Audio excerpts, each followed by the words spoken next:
Okay, great. Okay, welcome everybody.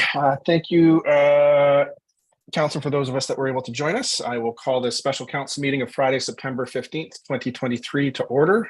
And I would like to acknowledge with gratitude that we live and work on the traditional unceded territory of the Squamish Nation, whose people have been stewards of these lands and waters surrounding the Quellahem from time immemorial. A lightish agenda today. I know that this was last minute on both of these items, so I know that it has been circulated to council. I'll look to the corporate officer for the introduction of the late item. Yes, so there were two late items. One was in regards to the correspondence piece in regards to the Davies Heritage Revitalization.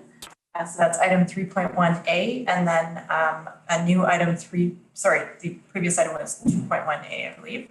And then the net new item is item 3.1 under bylaws, and that is a tax sale exemption bylaw.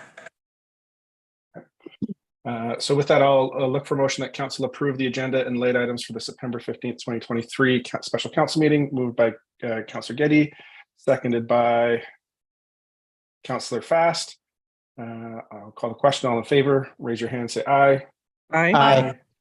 And that carries unanimously. Thank you. Moving to item 2.1, the draft minutes of the Heritage Commission meeting held September 6th, 2023. Are there staff that would like to make comments on this? I know there were councillors at that meeting as well before we get into the recommendations from the committee. There was a change that staff person Short had made with respect to one of the attachments. I still think there's a wrong date on that, Steph, September 23rd, 23. But at any rate, that was the other attachment that I sent around this morning. So you've had a duplicate of that, but didn't make the minutes or the first of the minutes. Thank you. But that was I do recall seeing that document being attached to the Heritage Commission agenda originally. Okay, thank you. Did you want to, Councillor Getty or Councillor Jurgensen, I know that you were both at this Heritage Commission meeting. I know that we've had walk around the perimeter of the site. Did either of you wish to make comments or sort of let the rest of council know why we're here and what we've observed so far and what the ask of the Heritage Commission is? I can definitely speak to that, and Judy, I'd invite you as well if there's anything you want to add to what I'm going to say. I know your knowledge of these cottages far exceeds my own. But as the council liaison for the Heritage Commission, I was at the commission's meeting when Metro Parks representatives were there presenting on the work being done in Davies Orchard. I also attended the walk around that Andrew referred to with Judy, Tim, Daniel, Liam, and several others from the Heritage Commission. We walked around just the perimeter of the construction site. It's all fenced off, so can't really go to it. But between that and the presentation from Metro Vancouver Parks, I must say I'm very disappointed. Maybe that's an understatement, to say the least, in how this is being approached from a heritage perspective. There was a number of concerns that were raised both by commission members and by Councillor Getty as well, where work was just not, like, it's not retaining some of the heritage elements as closely as the commission felt would be appropriate. That the work that Metro Parks was doing was not as it did not respect the heritage values that the commission held for that site. Judy, is there, let me know if I'm kind of going off the mark here. So far, so good. Okay. It really felt like we're being told by Metro Parks, like, we're doing a good job and we know best what's going on here. And it really didn't sit well with the commission. For example, in Cottage 19, there is a fireplace that was clay brick from Bowen's Brickworks, back when Bowen had active brick production, that according to the Metro folks has been removed. One of those heritage elements that is I believe cited as the only interior heritage element worth preserving for those cottages through previous assessments. So it as well as a number of changes and reluctance to find matching siding for one of the cottages where they said the siding was unsalvageable. There was a variety of different pieces that raised concerns with the commission that ultimately resulted in the recommendation. Okay, thank you, Councillor Jurgensen. Anything to add, Councillor Getty? I think that with respect to the items that we're going to be speaking to, one of the comments that was made by Jeff Fitzpatrick was that they had followed the usual, when they were asked whether or not they would report to and whether or not we could find out, they put a great deal of store in their deficiency list with the contractor. And the chair of the Heritage Commission asked if there could be regular reports. And Jeff Fitzpatrick said that normally they wouldn't even be talking directly to council, they would work through staff. So I think with respect to our the commission's first request to have monthly reports and regular contact, we need to sort that out in terms of, there's a whole lot that's been missed between the cup and the lip kind of thing in terms of there's a whole lot of local knowledge in terms of all of the 30 years of work that was done by the Heritage Commission and the details. When we did the Heritage Register, they're correct in the letter that we got today from the woman that's involved, the project manager, that the fireplace inside number 19 was not specifically listed in the Heritage Register. That was in an earlier document. And when the cottages and the Davies Orchard was included in the register, it was an acknowledgement that they had distinct heritage value and emphasis on value to the community.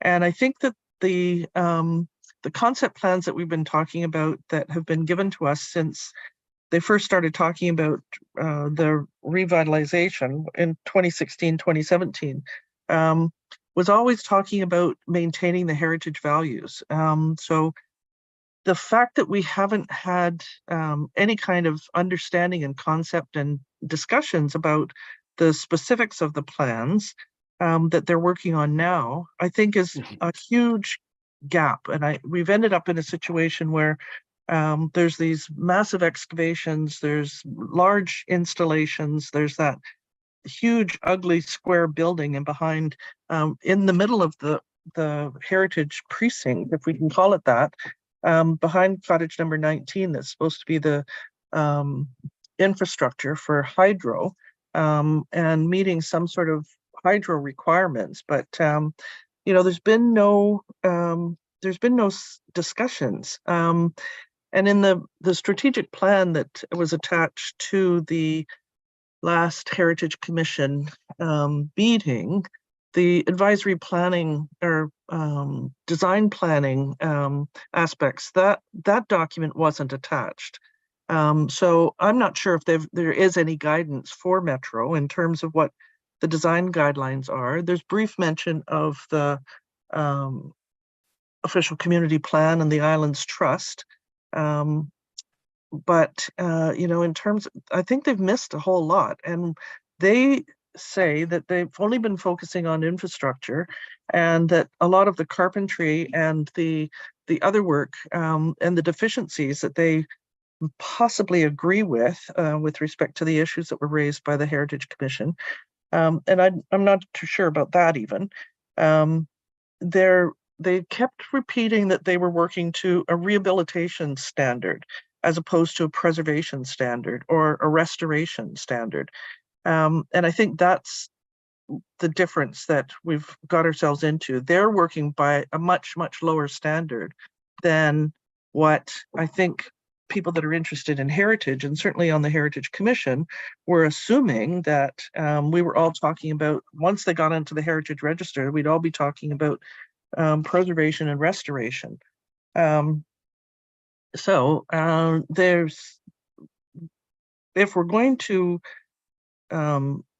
hold on to what we've got, if we're going to try and salvage as much as we can in terms of a very difficult situation, I think we have to figure out how to open up the conversation, have more input from locals. You know, the architect and the contractor's taking their instructions from the architect's taking his instructions from the parks planners, and nobody's talking to the locals. So they're missing out. And my impression is that they don't value, we don't have the same values, we don't have the same standards, and we need to sort that out if we're going to salvage any of this. They've got funding for this, although they had talked about millions of dollars that the Muni or that Metro would be putting into this project. All they've done is demolish. And when we originally had the concept approval back in 2017, the staff were recommending the open space concept where 6 cottages would be destroyed. And we managed to get the Metro, I guess it was the park committee and then the board, to agree to the heritage plan. That was where only 4 cottages would be destroyed. To date, there's been 5 cottages demolished, and if number 14 isn't stabilized and protected, then you know, we could be down to only their original, what the staff wanted in terms of the open concept of only 4 cottages remaining. That's out of the original 12, and that really is significant in terms of the changes to the area. Plus all the parking, plus all the infrastructure buildings, plus you know, whatever else they're planning, it's not clear. They haven't come to the Heritage Commission, although they've been asked, and a letter sent from council to come and explain and describe their plans and what they're working on. And you know, as I understand it, we had a very brief verbal report from the building inspector that they're in compliance with the plans. So there's a great divide, I think, in terms of what people want and what we're seeing and what they think they're doing. And they think they're in compliance. So it's, if we're going to try and have any kind of a working relationship, then there's got to be significant changes. And I think that if ultimately we get down to establishing this as a heritage conservation area, we need to have that conversation opened up, and we may have to push Metro on this. I'd be speaking very much in favor of engaging the services of a qualified heritage consultant, number 3 being the most important. Trying to see whether or not that person would be able to give us a formal heritage inspection of the property, number 2. And if that is in the works and happening from our end, then that may help us get more conversations with Metro staff on them in a meaningful way. I think there's been some destruction. I think there's been the whole business about the fireplace in number 19. If it's gone, then that was Bowen brick from an old blue clay deposit that was in the lagoon, from bricks that were used to build the first Vancouver, some major building in Vancouver. They were a unique color, and it'd be a real shame if those, I know there's a pile of bricks outside the cottage, but those aren't the ones from the fireplace. So I would like to know well, we haven't seen inside number 19, so if it's really gone, and the whole business about the chimney and the fireplace resting on some sort of wooden understructure is completely false. And I mean, I crawled underneath that cottage and put up insulation in the floor, so I know it went right down to the ground. And that's a shame to lose that piece. They're correct in saying that it wasn't in the register. And when we made that register, it was a broad area. We were talking about the cottages in the Davies Orchard, and we didn't get into specifics of each cottage. That's in other documents that were with the Heritage Preservation Group. But the fact that that was missed is when they were talking about and planning to tear that fireplace out, we could have had those discussions if there'd been something more open. So I think those are the notes that I want to cover. Thank you, Councillor Getty. And just from this seat here, it's been a fascinating watch of how knowledgeable our community is on this, and it was I very much appreciate the efforts of the Heritage Commission, and in watching that proceeding, as it was clear just the knowledge around the table, both of the history of those cottages as well as the different types of preservation and protection that could be employed. It was clear that there was some conflict between how the community has been, well, how the community and the municipality have been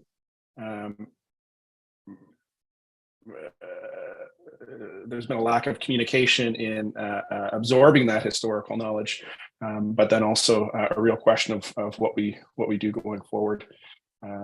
I did note that there were comments made that a lot of the pieces are carpentry. We haven't started the carpentry yet, therefore everything is still okay. However, even in the walkarounds, it was clear that the carpentry that has happened is of questionable heritage preservation. I do know that our CAO did send the building inspector out there, just as I know that there were some questions as to whether the construction occurring there was even up to code. I'm wondering if staff might be able to comment on that, on the how the building inspection did go versus what we would be looking at a heritage for a heritage inspection. I can try to speak to that. I'm going to preface it with the fact that I'm not a building inspector and I don't have experience with heritage preservation. I'm not qualified in either of those departments, but from my limited understanding, the two are very different. And so it is entirely possible for a project to meet building permit requirements and meet code requirements, but still not achieve heritage preservation requirements.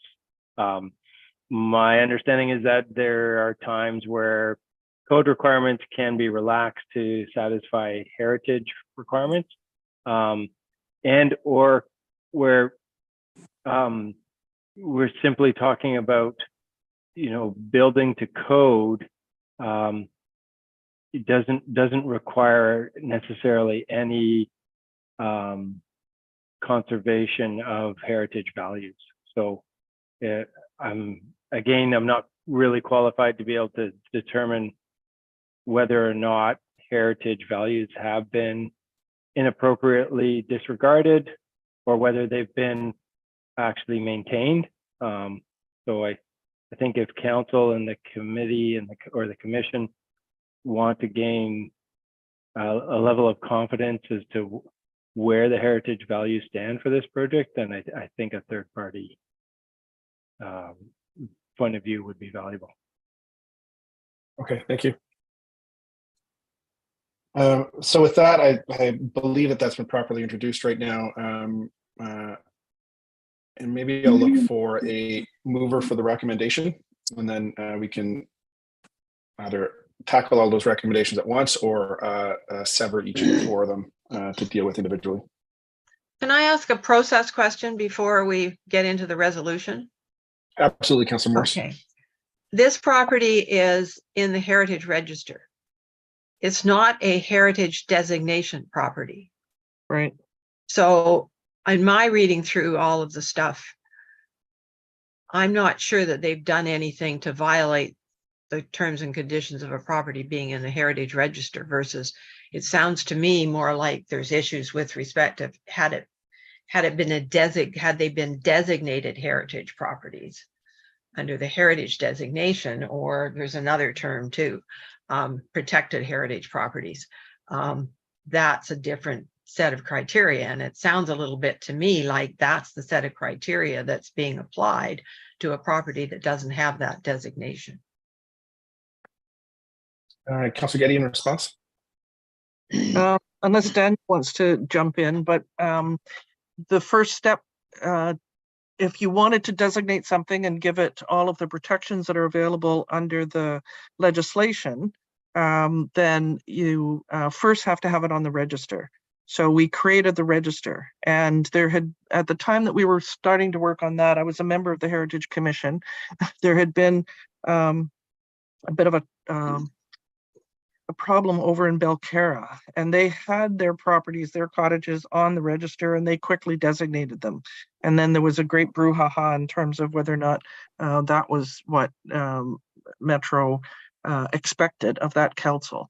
So in that context, then my understanding was that if we got it onto the register, then, and Metro agreed to allow their properties to be on the register, that there was at least some sort of a verbal acknowledgement that they understood that those had distinct heritage value to the community, and that we didn't have to designate them.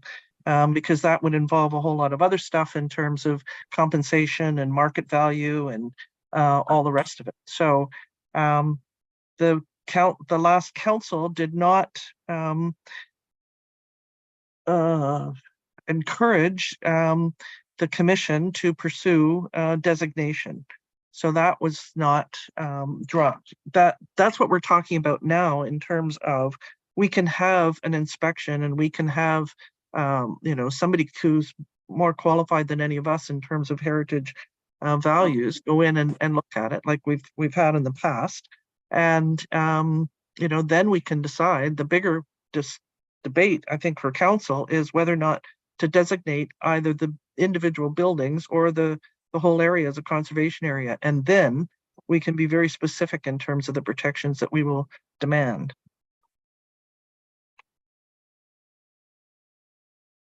Thank you, Councillor Getty, and I will look to our manager of planning for a comment as well. Thank you, Mayor. And then just through the chair to Councillor Morse, just to say that the Local Government Act allows a local government to order a heritage inspection where a property is identified as a heritage property in a community heritage register. Yeah, I know that. So it doesn't just have to be for a designated property, but these properties are on the community heritage register. So it would apply. Okay. And Thank how much you. does that cost? We're guessing. I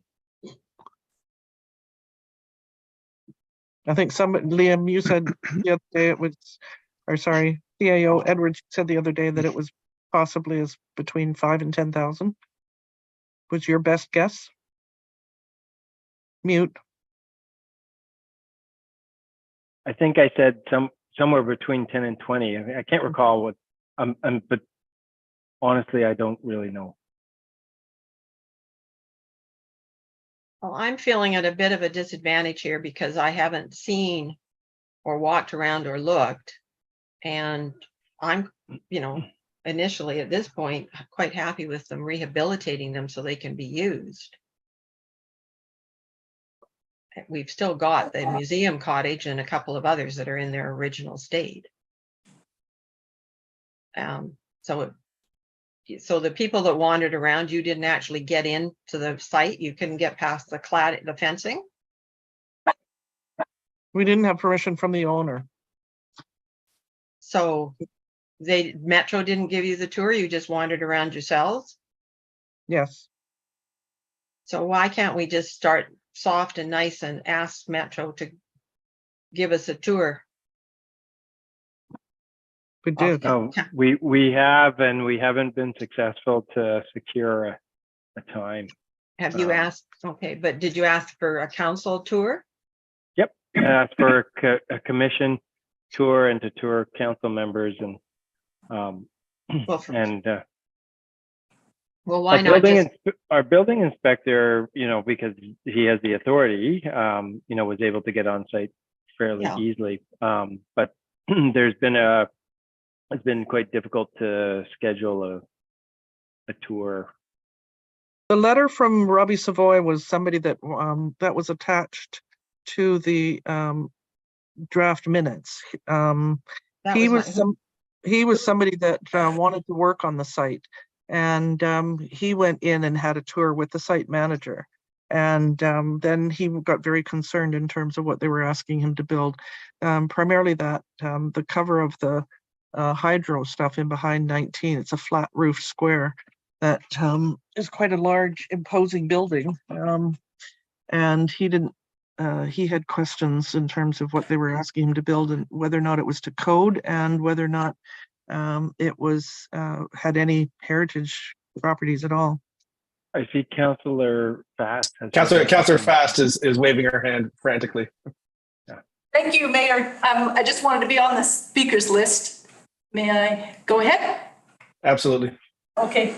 Thank you, and thanks everybody for filling me in. I went through the Orchard Cottage in the summer, as I mentioned at the council meeting or whenever that was, with my heritage expert friend from Winnipeg. I don't have a lot to contribute, but I will say we're in a funny situation, as Councillor Getty says. We're in this difficult situation where nobody's talking to the locals. I think the locals were talked to beforehand. My recollection, having been on the previous council, although not on this committee, is, and the previous council where this was initiated, was that the concepts and the budget was approved and that it's a significant public investment in the Cove area and for heritage. And I see it as a step in the right direction. I'm not sure I want to stop the work that's in progress with all these buildings exposed. My sense is if the building inspector says that it's in compliance and if, as we're in a interesting relationship with another member of our local government ecosystem, and that is Metro Vancouver Parks, over another proposal on the island, Cape Roger Curtis. I think we need to think carefully about what Councillor Getty called have any kind of working relationship. We as a municipality, I think we need to have a working relationship with Metro Vancouver for all kinds of reasons, including the different committees that our mayor sits on, for example, and existing parklands and all kinds of ways that we work together as local government. So I want to be a little careful about Councillor Getty, I heard you say what we will demand, and I'm not sure that that I'm somebody who supports the idea of demanding things from our local government equivalents and parts of our local government ecosystem. As I said, I can support number 3 if we put a dollar value on it.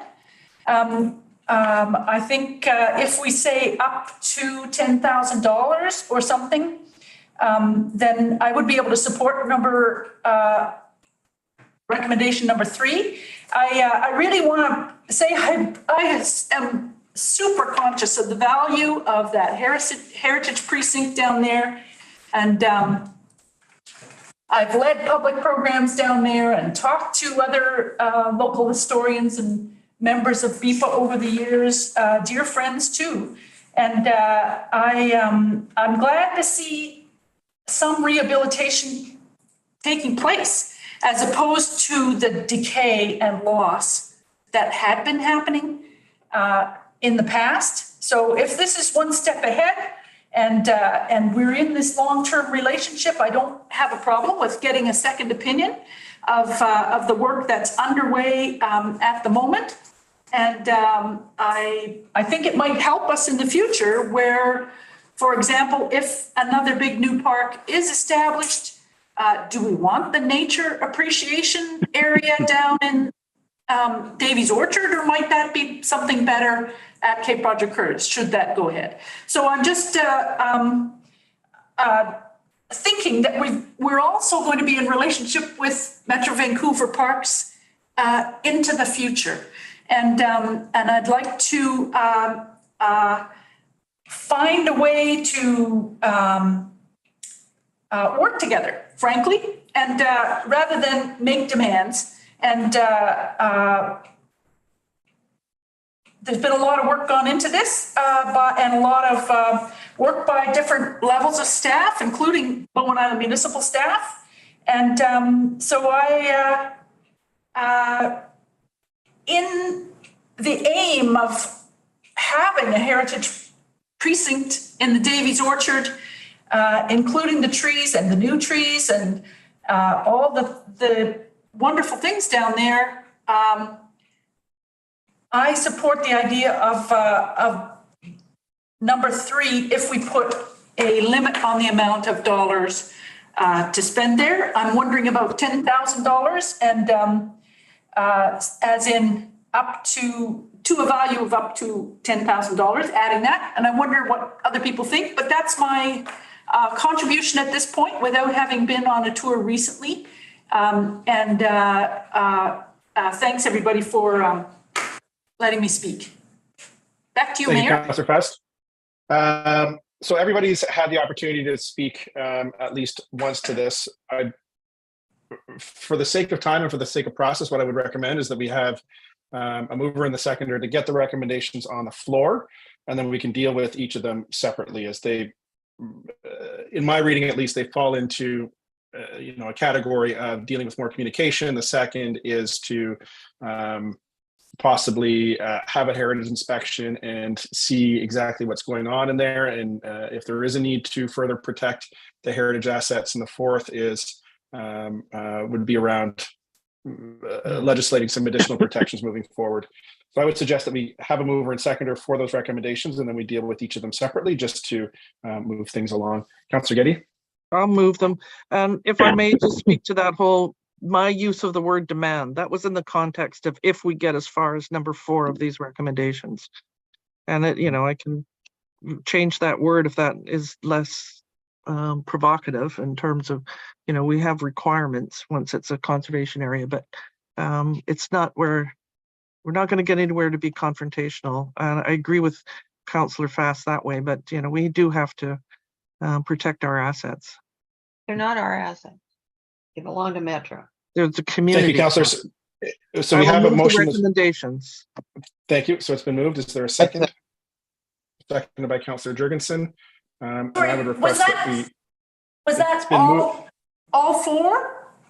It's all 4 have been moved and seconded, and then I will request that each of the 4 be severed individually. Thank you. I just couldn't hear, people were talking over. No problem. Thank you, Councillor Fast. So the first resolution is that council requests Metro Park staff to commit to A, detailed monthly reports to council regarding the progress and methodology of work on the orchard and cottages, and B, arranging regular monthly site visits with council and delegates, BIM staff, Heritage Commission members, and other interested parties to view and discuss progress of work. Any discussion on this resolution?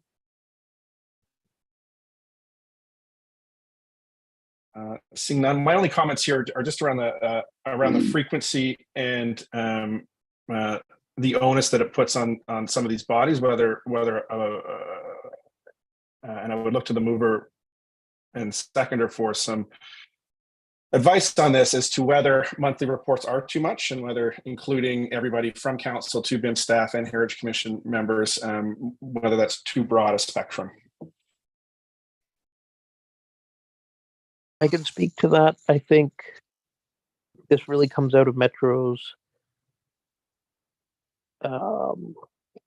desire for a single point of contact, but at the same time, all of these parties feeling like they need to be kept in the loop, I think was the idea, is that these parties would want to receive those reports. I think was the commission's view in writing that. Okay. Maybe if we could And- change the word and to or in B, so that it wouldn't necessarily have to be everybody in there. Okay. So any Which objections and? to change? Which and would it be? There's several ands. Sorry, arranging regular monthly site visits with council and delegates, BIM staff, Heritage Commission members, or other interested parties. So that, I mean, it could be just the commission. I don't know. There's some way to open up a conversation. Right. I mean, I would be open to, you know, I've been impressed with the work of the chair and the vice chair of the Heritage Commission, as well as watching that meeting. It feels like you folks are really the experts on that. If the Heritage Commission wishes to be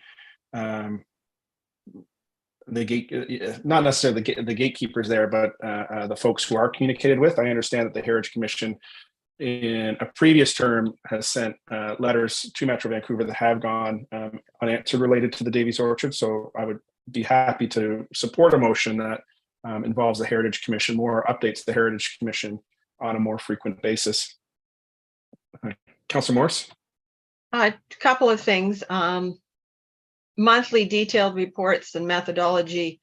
And I mean, I don't think that's a practical suggestion at all.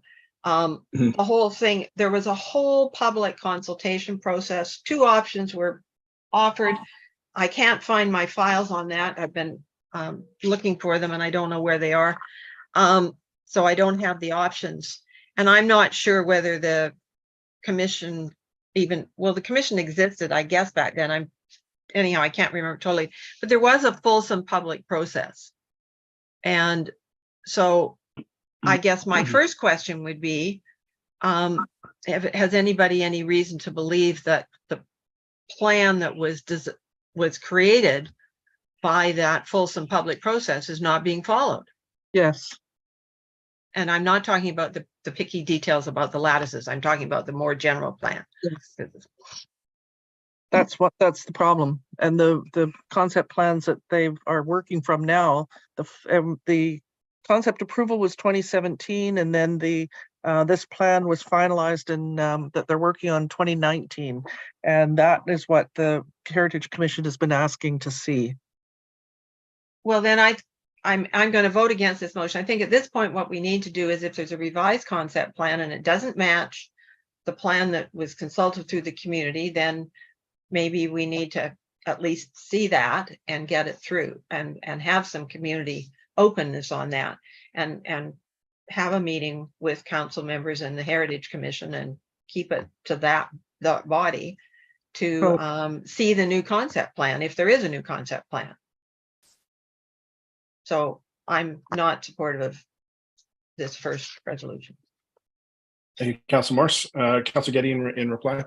If we amend it to council requests Metro Vancouver staff to commit to detailed reports to the Heritage Commission regarding the progress of No, orchard cottages. Councillor Getty has the floor right now.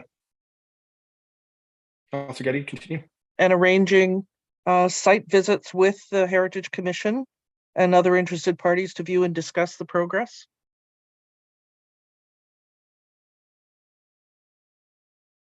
I mean, the Heritage Commission is set up to advise council, and they're the ones that are supposed to be, we look for people with the expertise.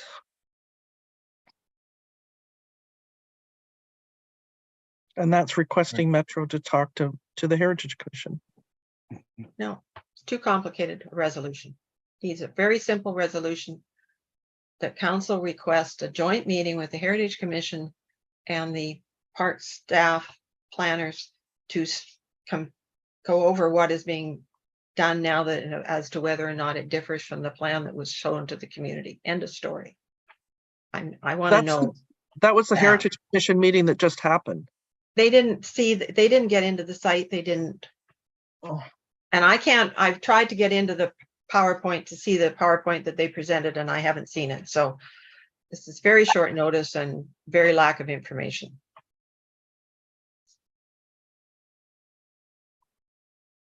May I speak? Yes, Councillor Fest. Thank you. Am I understanding correctly that the Heritage Commission has not seen the 2019 revised concept plan? That's my understanding. Well, then I would be in favor of seeing that again, considering that, well, I can't remember if I've seen it either, frankly. And 2019 seems like a long time ago. And we're a new council with 5 new members. And in an effort to clarify the issues and make sure that we're all understanding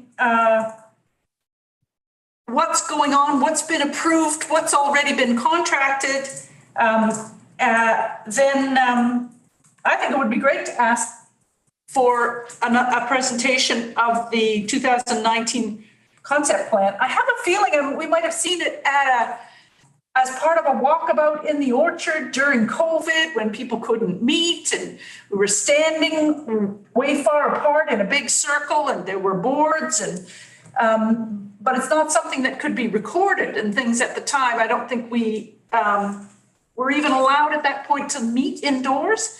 Maybe I'm wrong, but that's what I remember from the previous council. And this council, it might be really helpful to be presented with that concept plan, especially so the Heritage Commission could see it. And so I'd be in favor of that, getting it presented, and then see whether we want to take any of these other steps. Personally, how can we know to take these steps if we're not clear on what the original plan was? That's what I think. Over. Back to you, Mayor. Okay, so I'm just doing my best here to parse the differences of opinions here on the floor. What I would, and where I go back to, so in knowing the discussions that I've had and in watching the Heritage Commission meeting, I go back to trying to untangle the original intentions of motions and recommendations that are put to us. And my sense really from that meeting, and I'll let Councillor Getty and Councillor Jurgensen correct me if I'm wrong here, is that the Heritage Commission feels like they're being cut out. They're feeling like they don't have the communication from Metro Vancouver and they would like more of it. I also hear Councillor Morris's suggestion that the motion needs to be simpler. And I would concur that the language of detailed reports and the methodology, I mean, I think it begs the question of what is detailed. From this seat, I would propose that if this specific recommendation is to move forward, maybe it's just as simple as council requests Metro Park staff to commit to quarterly updates to the Heritage Commission on the progress of the Davies Orchard.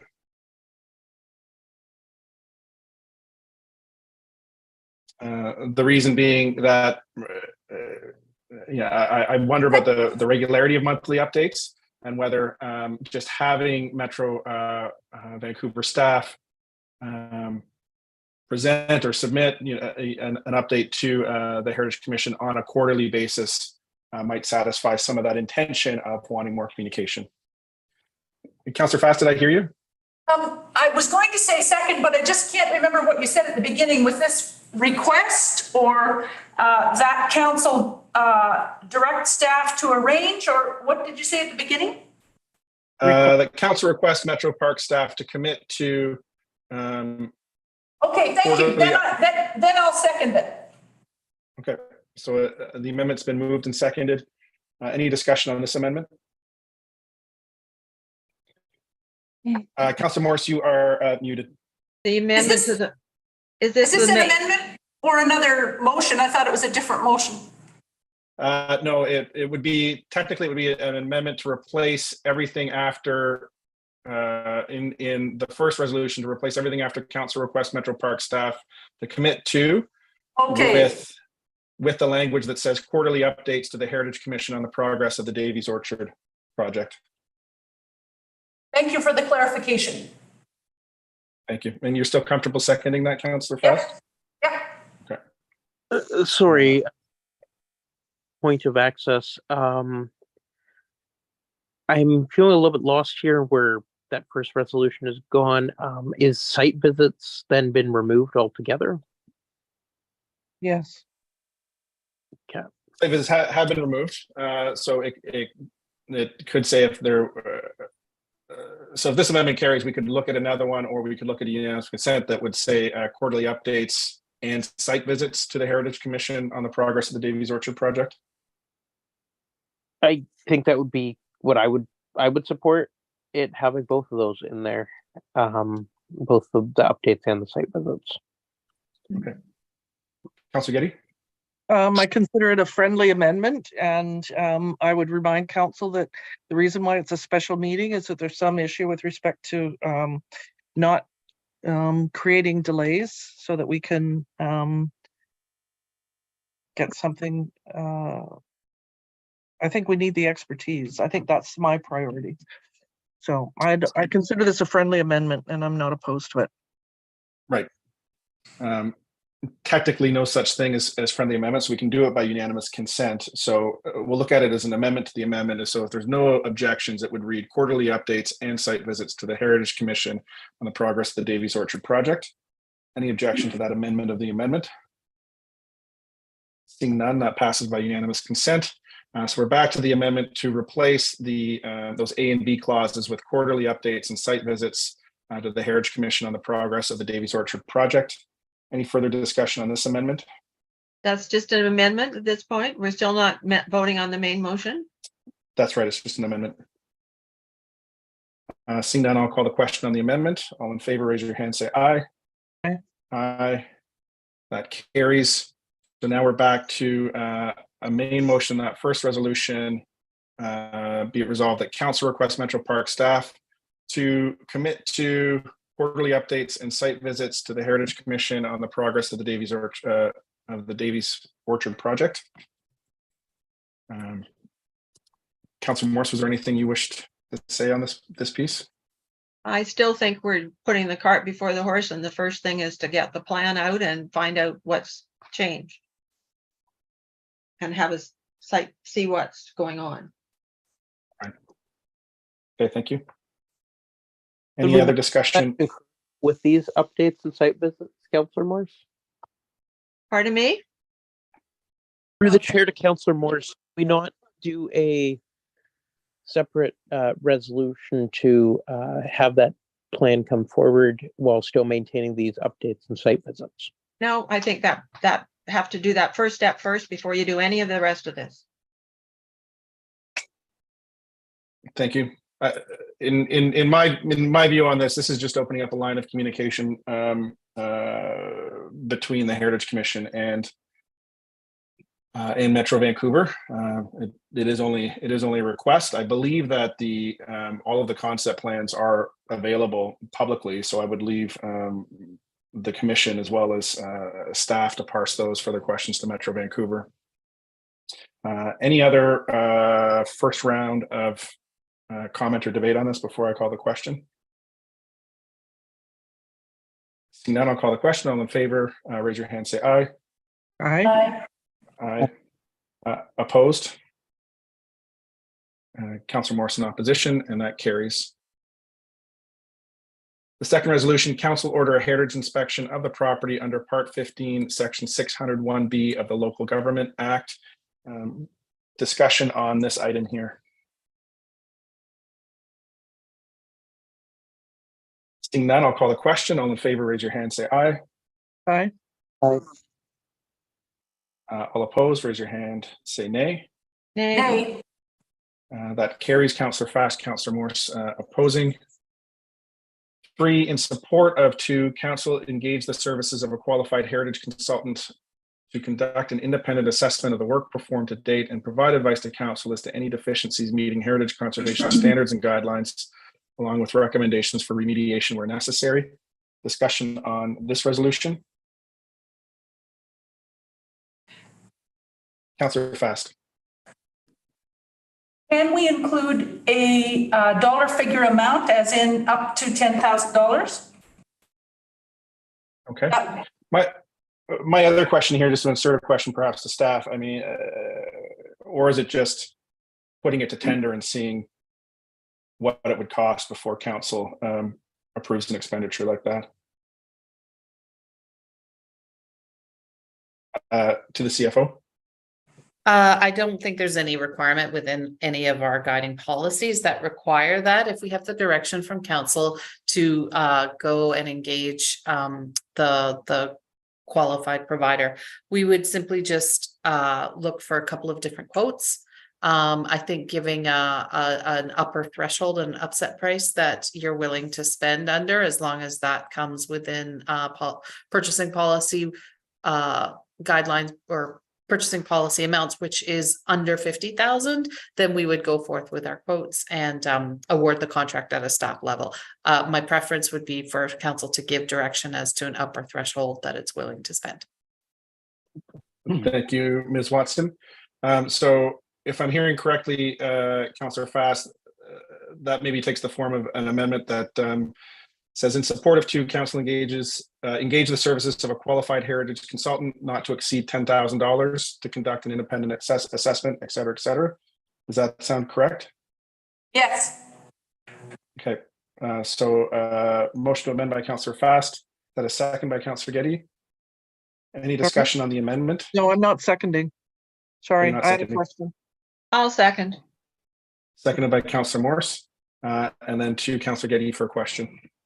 So if Mr. Edwards thought that it could be anywhere between up to 20,000, I had said a lower number that fits with what Councillor Fast is suggesting, but CAO Edwards has suggested a different amount. So I would think that if it's possible that it could be as high as 20,000, then to get some qualified heritage consultant. I don't think we need to come back and debate this again if that's an underestimate. So I would change the number to 20. And so an amendment to the amendment to change the number to 20. Is there a second for that? I'll second. Seconded by Councillor Fast. Yep. Any discussion on this before calling the question? Just that I'm not a heritage expert. I don't know how much these things cost, and this is a valued part of our community. So I think I'm happy to make that change. Thank you. Okay, thank you. And just for my own edification, a question to the CFO: is there a budget line that would support that expense? Within the strategic planning area of expenditures in the budget, there is a $40,000 set aside for council contingency. It can be allocated by council for special projects as they come up within the year for things that they hadn't really contemplated back when the budget was approved. So this is exactly the type of thing that we would typically fund from that line item.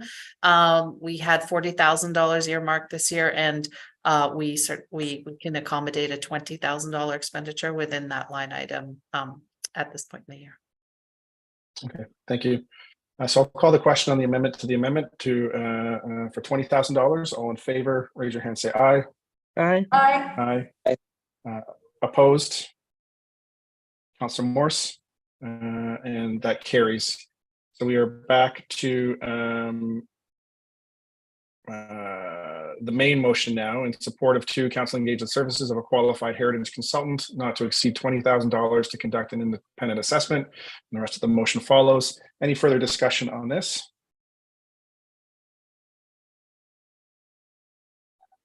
Seeing none, I'll call the question. All in favor, raise your hand, say aye.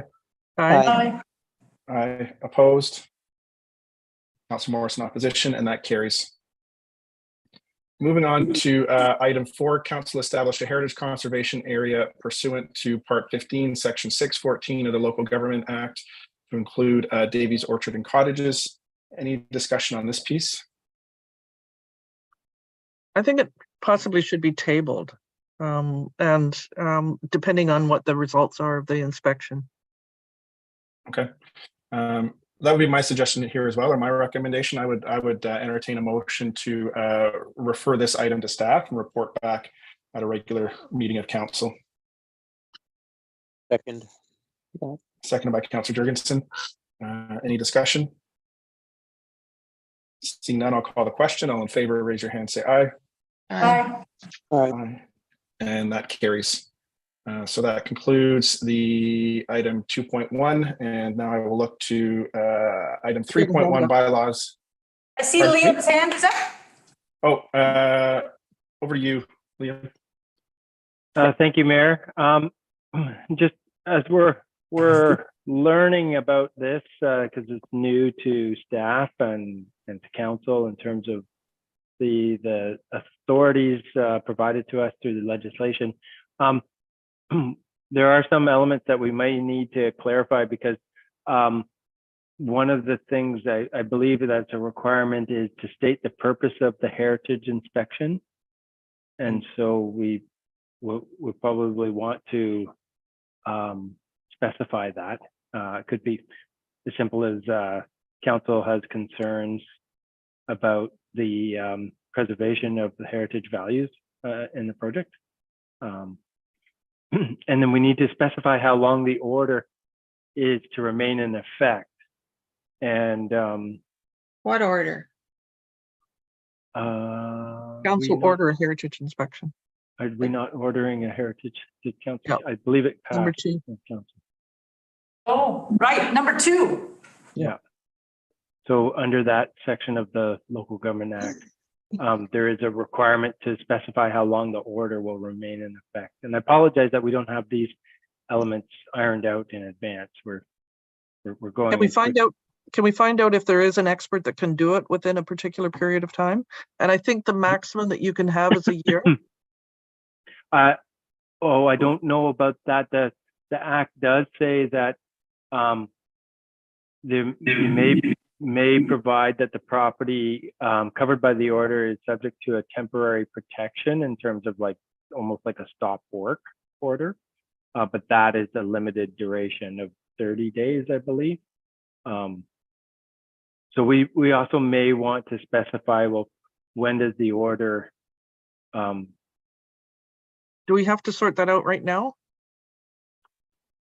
I don't think so, but I think these are elements that maybe we come back to council with, like, so we take this away. I know time is of the essence, and that we take this away and we seek a qualified professional to assist with the inspection, and then we can bring back some of those details as soon as possible.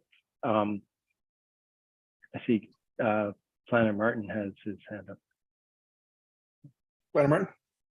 Thank you, if I may, just to say that, I mean, my reading of section 600 is that an order would have to state those things. So it says a local government may order a heritage inspection, and then section 2 of section 600, an order must state the purpose, must specify how long it's to remain in effect, must require it be carried out in an expeditious manner, and then it may say it's subject to temporary protection, and it may include terms, conditions, specifications. But it seems like to be a proper order, if that's what council intends to do at this meeting, that it includes those items. Thank you. So just going back to my agenda here. I believe the purpose of the inspection is stated in that third clause. Do you feel that that's sufficient? To conduct an independent assessment of the work performed to date and provide advice to council. Yes. Yeah. So if that's sufficient, it appears that there just needs to be a specification as to the length of the order, which may be as simple as saying until such point as the services of a heritage consultant are contracted and executed. Or that until such time as council is satisfied with the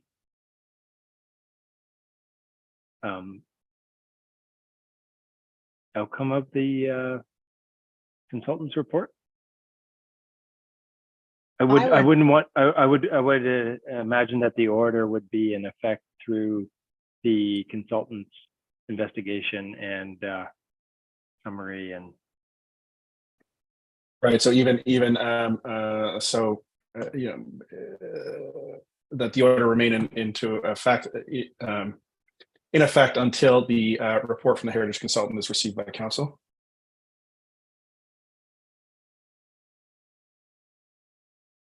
Circular, but possible.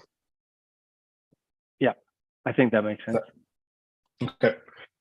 So I would move Because that we the want order. sorry, Mayor.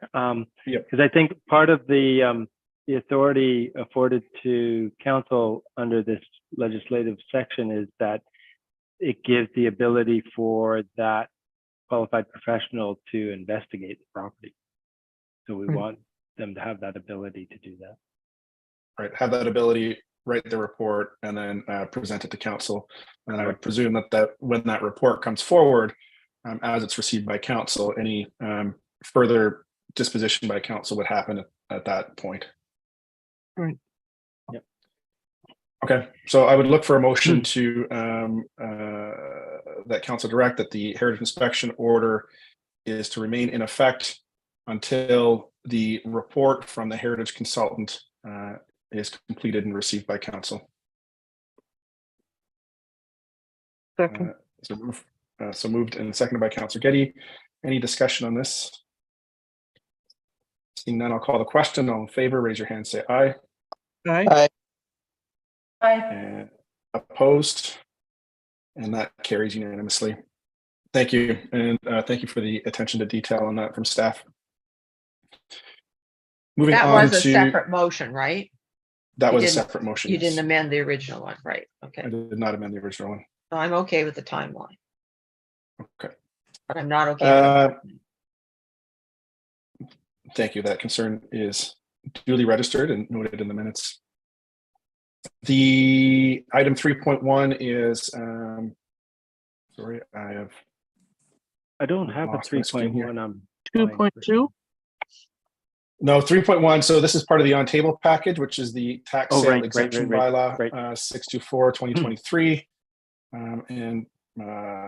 So I had a short and quick meeting with staff this morning. Maybe I'll turn it over to staff just to provide any additional comments to council on this item. Did Either. you need to speak to this Sure. or to the CAO? Either the CAO or CFO, whoever wants to tango on this Friday evening. I would just have an opening comment that I appreciate the quick work and attention that our CFO Kristen Watson has put to this, and she's in a much better position to speak to it. But thank you, Kristen, for your quick attention to this. Thank you, CAO. Through the mayor to the council. The upcoming tax sale, which has been advertised starting in this week's undercurrent, it is scheduled for Monday, September 25th. There are 2 parcels included in this sale at this point, which are located on the west side of the island, Cromie Road. I've done some additional research into these properties. I've determined that they are owned by a corporation which was dissolved by the provincial government for failure to file back in 2019. And the process for disposing of assets for corporations that are dissolved is that any of the assets, land assets, other chattels are escheated to the Crown upon dissolution. Now, that means basically they're transferred to the Crown. So essentially, these parcels of land are owned by the provincial government. Under the Local Government Act, Section 646, Section 1, there is an option for council to exempt from the annual tax sale any parcels of land that are owned by the provincial government. So I'm proposing a recommendation to council today to adopt a bylaw to exempt these two parcels from the tax sale. They do get quite drawn out at times. I think it would be better to allow staff the opportunity to work a little bit longer. We'd have an additional year until next year's tax sale comes up to work to collect the outstanding taxes on this on these parcels. And I think that would be probably a better outcome. So I am recommending today that council give 3 readings to this bylaw and then schedule an additional special meeting sometime next week, at which point the bylaw could be reconsidered and adopted. And that would remove these 2 Crown-owned parcels from the 2023 tax sale, which is scheduled for September 25th. Thank you. Any questions to the CFO on this item? The chair. Councillor Morris? Well, not questions. We went through it quite extensively yesterday. I think it's a good idea, and it gives us, if the title hasn't been changed to the Crown, but it's 4 years since everything, they stopped filing annual reports. So the last paragraph, more or less, taking them out now, we can establish that the province does own them, and maybe we can work with the province to actually get them, which is what Kristen has noted in the last paragraph of her report. So that's, I think that's the right thing to do.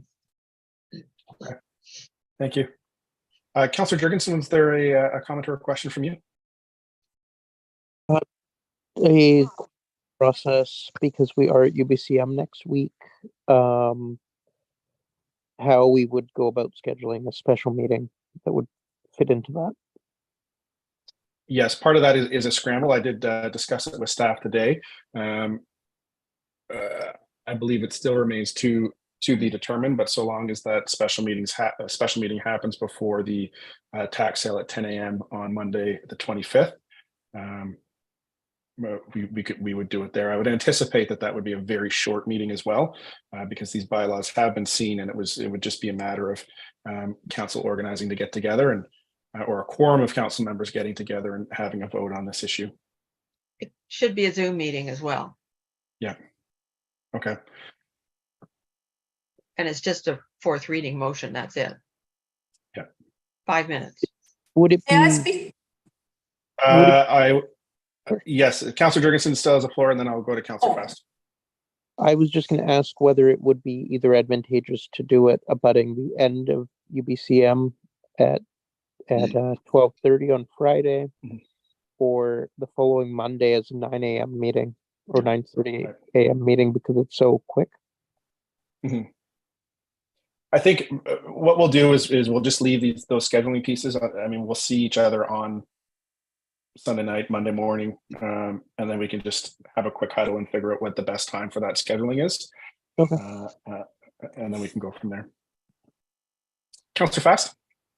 Thank you. A quick question. This is all very straightforward, and I'm really happy to see this report, and I support the motion.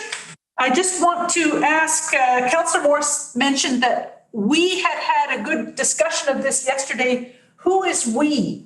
Oh, I went in to talk to the CFO about it, because I'd had some questions about when she gave us the previous report. Thank you. That's great. I just wanted to make sure I hadn't missed a meeting or a meeting of the Financial Advisory Committee or something like that. That's great.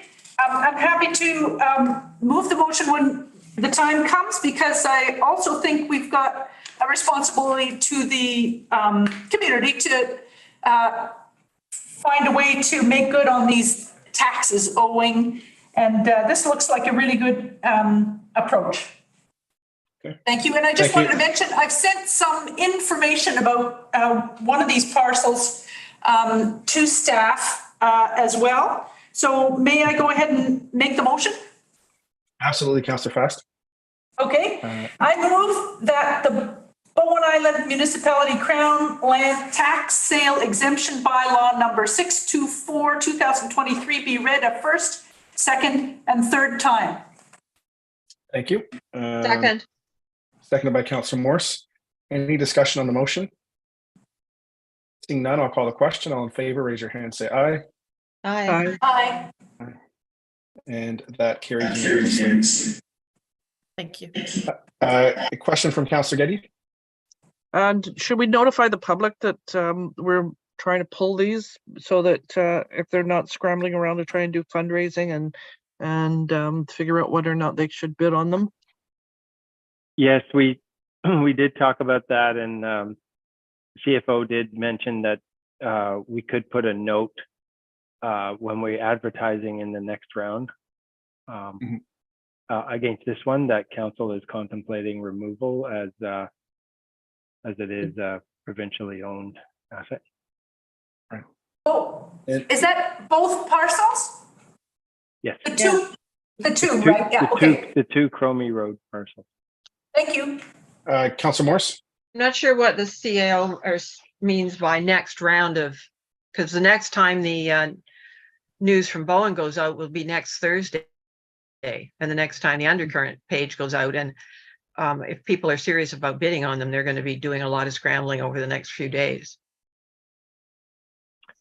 Can we just issue a news release on Monday? Oh, sorry, it's we're getting a little squirrely here. So I did see the CFO with her hand up, so I will let Ms. That was Watson going speak to that. be my suggestion, that in the interim, we use our social media channels to advertise the fact that this bylaw has been given 3 readings, but it will be the formal Section 94 statutory notice ad that will run in the newspaper on Thursday will also include that caveat that the CAO just talked about. And if I'm not mistaken, part of our communication strategy is that generally at the end of every council meeting, I see a highlights of the special or regular council meeting go out as well. So I would assume that this would be on that communication to the public following this meeting. Yes. Okay. With that, I will, we've come towards the end of our meeting. I just want to thank staff for their work. I know that we are at a Friday evening, the end of a week afternoon. Thank you for being here, and thank you, council, for taking the time as well. And with that, I will look for a motion to adjourn. Moved by Councillor Getty's favorite motion, seconded by Councillor Morse. All in favor, raise your hand, say aye. Aye. Aye. Opposed, and that carries.